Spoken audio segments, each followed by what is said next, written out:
Today there are undeniably few Star Wars characters more iconic than Luke Skywalker, but as fans of the prequel trilogy have grown up, the OG Skywalker himself has arguably become just as popular. But of course, that wasn't always the case. Then he starts crying. The closer I get to you, the worse it gets. Then he starts begging for sex. I will do anything that you ask. Next, Anakin murders women and children, brings a corpse home, and goes on a psychotic megalomaniacal rant. Growing up with the prequels is a time I'll never forget. From the insane merchandise released to the many tie-in games and books, the franchise was thriving and in the best kind of way.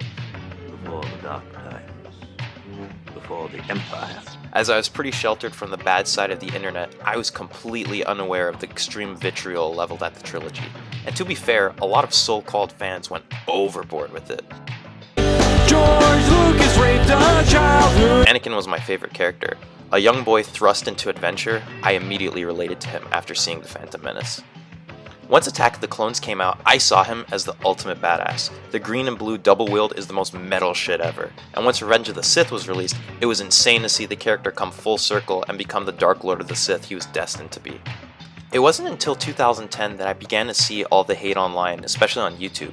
From most people just criticizing the dialogue to people saying Hayden Christensen was a terrible actor, which I gotta say is just not true. Do yourself a favor and fucking watch Shattered Glass. Insane movie. Anyways, sadly I joined in on this because it was the cool thing to do.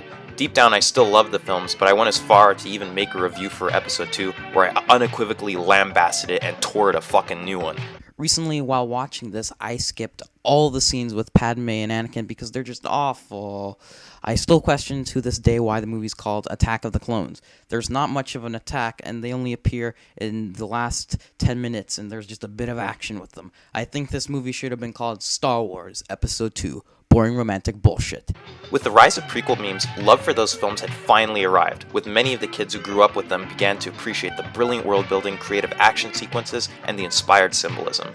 After essentially taking a back seat with acting in major films, Hayden Christensen returned to Star Wars Celebration in 2017 to finally see that fans loved and appreciated him.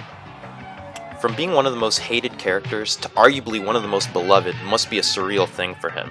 While it was a possibility for Anakin to return in the sequels at one point, many people accepted the fact that he was done with the role. Which is why it came as a huge shock when it was announced Hayden Christensen would be reprising his role in the Disney Plus series Obi-Wan Kenobi. Of course fans rejoiced at the return of the two legends. Now we all know how that show went.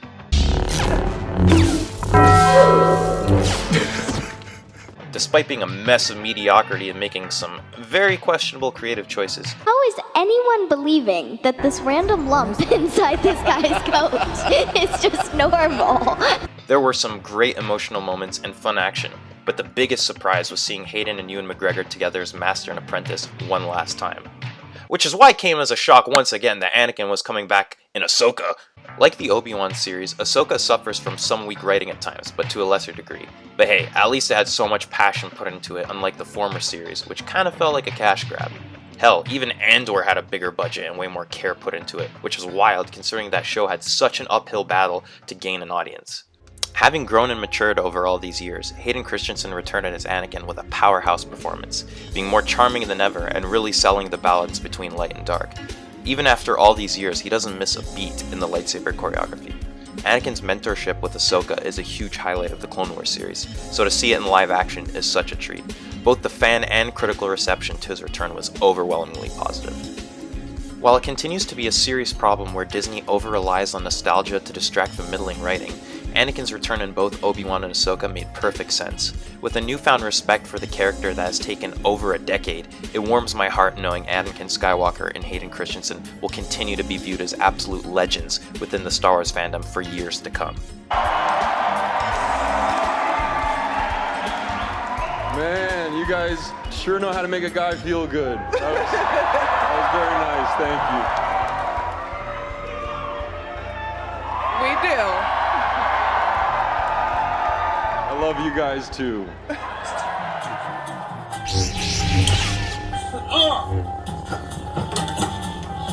I'll take you on my own. If you want to be in the know about everything Star Wars, make sure to subscribe.